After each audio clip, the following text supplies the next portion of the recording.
እኔ ራሱ የገረመኝ ማለት ነው ያው እቃ በዛ ብላ ነው ያማራረችው ማለት ነው። በጣም አስጠልተዋት ነው የወጣችው። እሷ በቃ እንዳሰበችው ዘና ብላ ፈታ ብላ የምትኖር ነው የመሰላት። እና ሰዎች በጣም ይወዱኛል አለች፣ ይንከባከቡኛል። ካርድ አንድ ቀን ገዝቼ አላቅም፣ ስጦታ ይሰጠኛል አለች።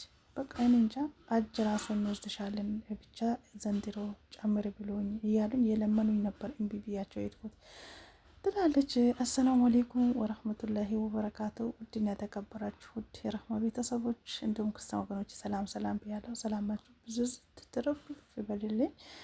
እንዴት ናችሁልኝ? እኔ በጣም ደህና ነኝ አልሐምዱሊላህ። እንደተለመደው በቪዲዮ ብቅ እያልኩላችሁ ነው። አንድ ጓደኛ ምን አለችኝ መሰላችሁ? አብረን ነበር የምንሰራው ከዚህ በፊት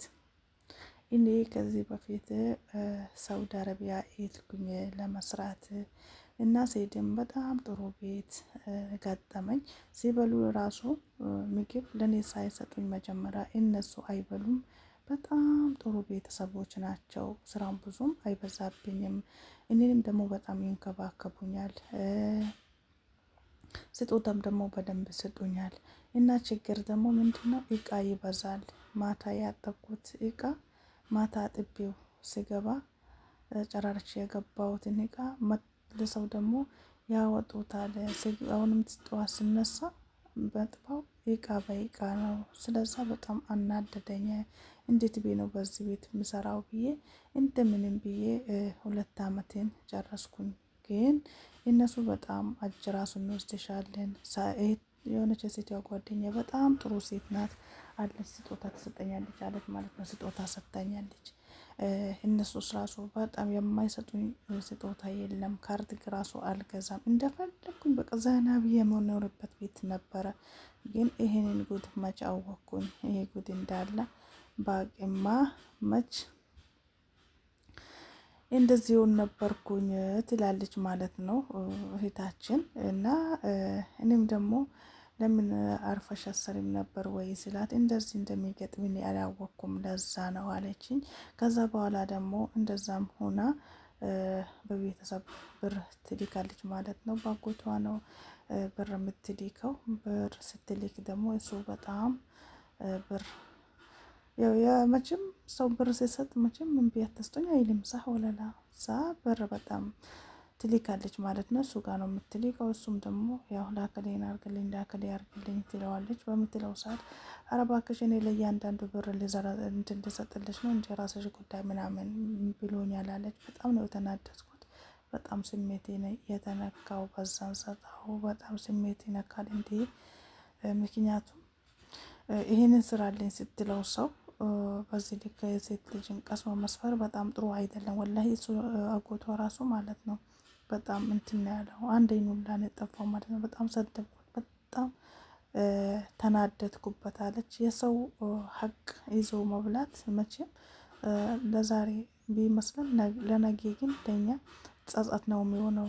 ምክንያቱም አውፍ እስካልተባልን ድረስ የሰው ለምን 5 ሳንቲም አሁን እኛ እኮ ብዙ ብር ስለሆነ ነው የሰው የሚመስለን ማለት ነው። 5 ሳንቲም በአግባቡ ለምን አትሆንም? ያ ሰው አውፍ እስካላለን ድረስ ምክንያቱም ያዛ ሰው ሀቅ ናት ማለት ነው። ከልብ እስካልሰጠን ድረስ በጣም ከባድ ነው። እኔ እንደሱ የሚፈራው ነገር የለም ማለት ነው። ከምንም በላይ ለምን 5 ሳንቲም አትሆንም? የሰው ሀቅ በጣም ነው የምፈራው። በዚህ አጋጣሚ የሆነ ጊዜ ሴትያ ማለት ነው ልንገራችሁ ደሞዝ ስትሰጠኝ 100 ብር የእሷ ነበረ። ከዛ በቃ አንቺ ጋር ይቀመጥና ትሰጭኛለች ደሞዝ ትሰጥሽ አለችኝ። እና ደሞዝ ሳትሰጠኝ በጣም ብዙ ረጅም ጊዜ ቆየ ማለት ነው። ከዛ ቆይቶ እሷ ደግሞ ሰጠችኝ። ስትሰጠኝ ደግሞ ይሄ ብር ያንቺ ነው አልኳት። የመቼ ብር አለችኝ። የቆየ ነው እንዴ 100 ብር እኮ አንቺ ጋር እኔ ጋር አለሽ አስቀምጠሽዋል ስላት ግን እታዩ በቃ አንቺ ጋር ይቀመጥ አለችኝ። ኧረ በጭራሽ እኔ አልፈልግም።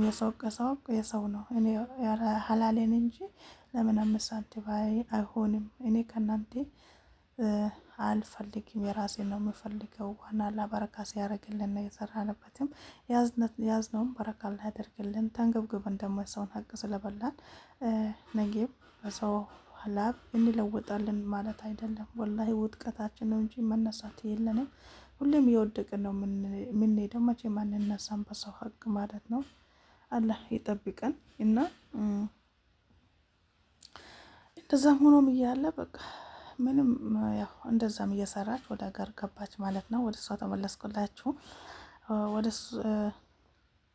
ሀገር ገባች 2 አመቷን ከጨረሰች በኋላ በቃ ታውቃላችሁ ሀገር ስንገባ ብዙ ነገር ነው ያለው። እሷ ደግሞ እንደፈለገች ዘና ብላ አሁንም ኢትዮጵያም ከገባች ምትኖር ነበር የመሰላትና አሁንም አሰብኩኝ አለች። በቃ እስኪ ዱባይ ሄዳለሁ፣ ዱባይ እንደውም ይሻላል ከዚህ ቤት ብዬ ወደ ዱባይ ኤትኩኝ አለች። ወደ ዱባይ ስትሄድ ግን አላሁ አክበር ወላሂ አንዳንዴ እኮ ሲለምኑሽ እምቢ ስትይ ሲጎትትሽ የሚባል ነገር አለ ማለት ነው።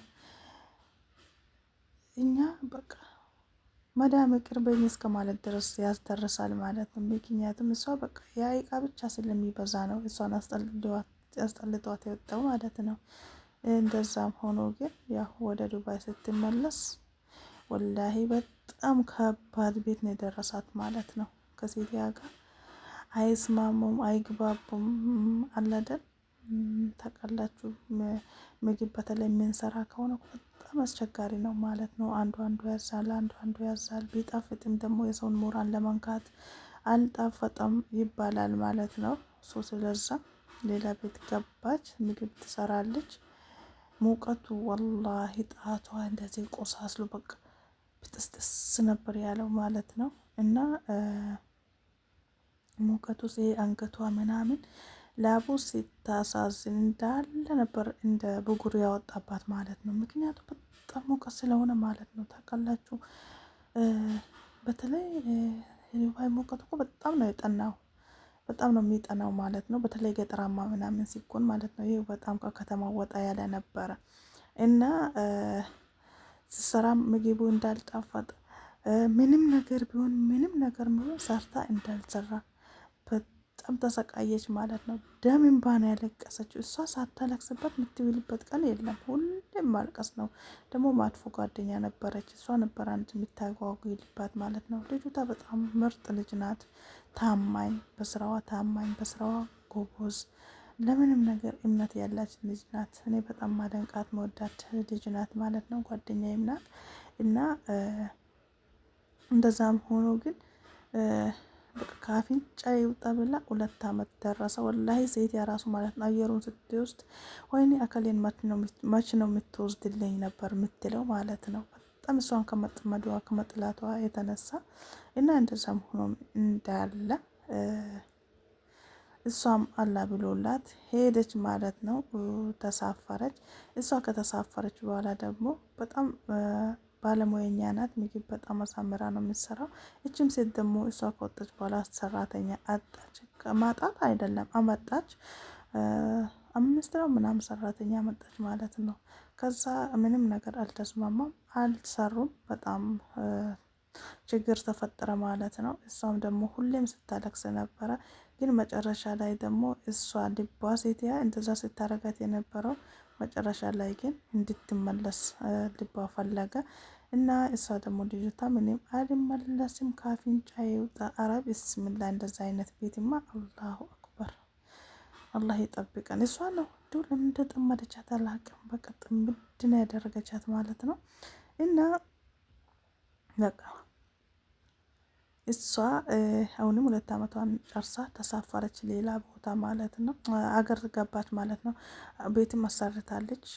በመጀመሪያው ቤት ዱባይ በገባች በመጀመሪያው ቤት አሰርታለች እና ያን ከጨራረሰች በኋላ ወደ አገር ገባች ማለት ነው። አገር ከገባች በኋላ አሁንም ደግሞ በቃ ምንም ነገር የምንይዘው ነገር የያዝነው ነገር ከሌለ በጣም ነው የሚያስጠላው እና አገር ገባች። አገር ከገባች በኋላ ደግሞ የተወሰነ ቆይታ ከደላላውም ጋር ቤተሰብ ስለነበረው በጣም ይግባባሉ። ከዛ እሷ ደግሞ አሁንም ለሌላ ሰው አመጣቻት ማለት ነው። ለመጀመሪያው ቤት ሳይሆን ያንን ቤት ስትገባ ደግሞ ጭራሽ እሱም እንደዛው ነው። በጣም መከራ ስቃይ ያለበት ነው ባለች። በጣም ነው የሚያስቸግሩት። በጣም ከባድ ነበረ። እንደዛም ሆና እንደምንም ብላ እያመማትም ምንም እያለች መስራት ጀመረች። እየሰራች እያለ ምንም ነገር አልተስማማትም። 4 አመት ሰራችበት በዛ ቤት ማለት ነው።